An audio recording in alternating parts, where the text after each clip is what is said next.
All right, good morning everyone. I hope the wind noise is not too much of an issue.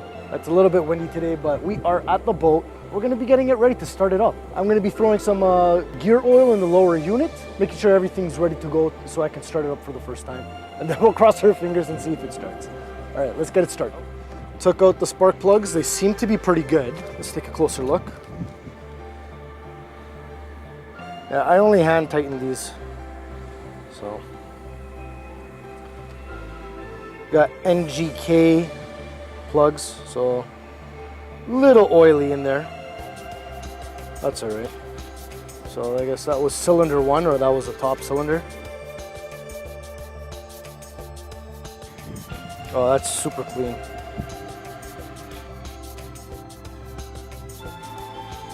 A little oily. It's okay though.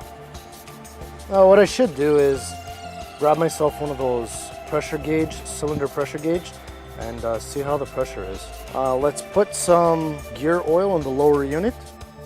So what we have here is, that's a vent plug, that's a vent plug, and that's your drain plug. Now, do not touch this screw.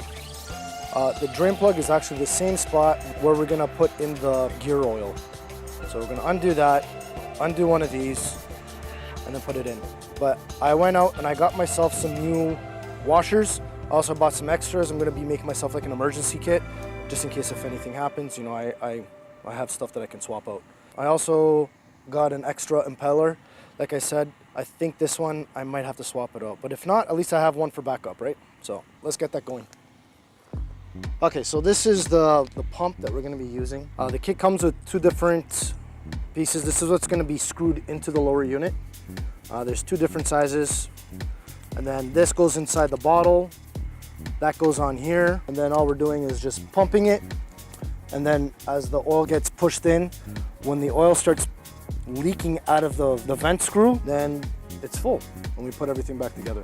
Okay, so I have my washers over here, and this will help secure everything.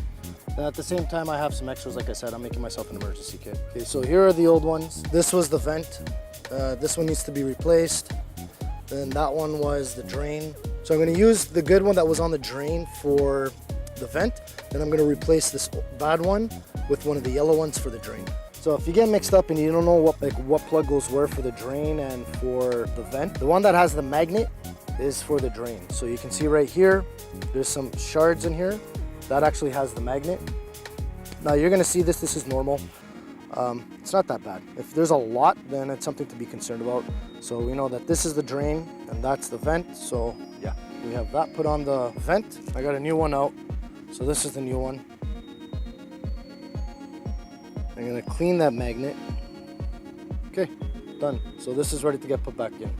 This is what I'm using today. Quicksilver gear lube. This is what's recommended for the 70 horsepower force motor. Well, this pump is actually pretty cool. All it does is just goes right into the quart and you just pump it out. And then there's 2 extensions because there's different size quarts. So this, I got the longer one. It'll fit here. Here we go.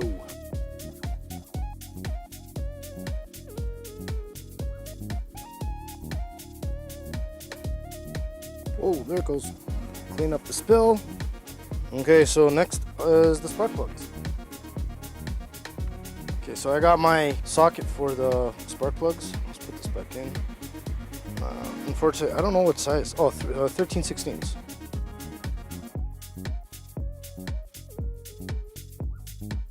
Now the bottom one, I don't know if this is gonna work.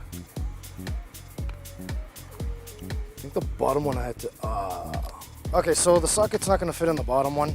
So ideally, you don't wanna be using one of these, the adjustable pliers, but I don't have anything else. Okay, that's done. Let's put this, push them back in nice.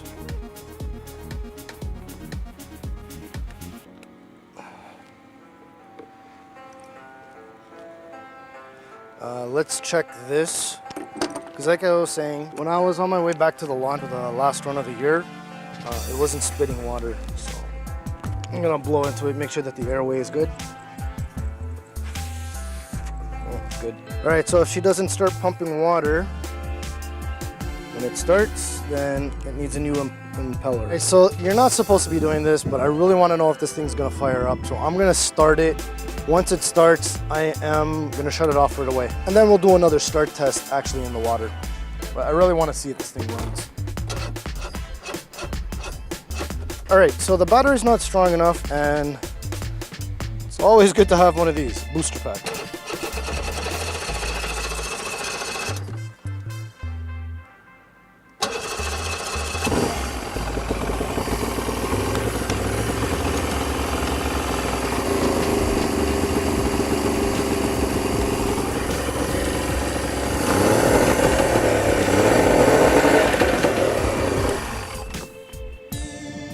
That was so much better. Okay, let's try it one more time.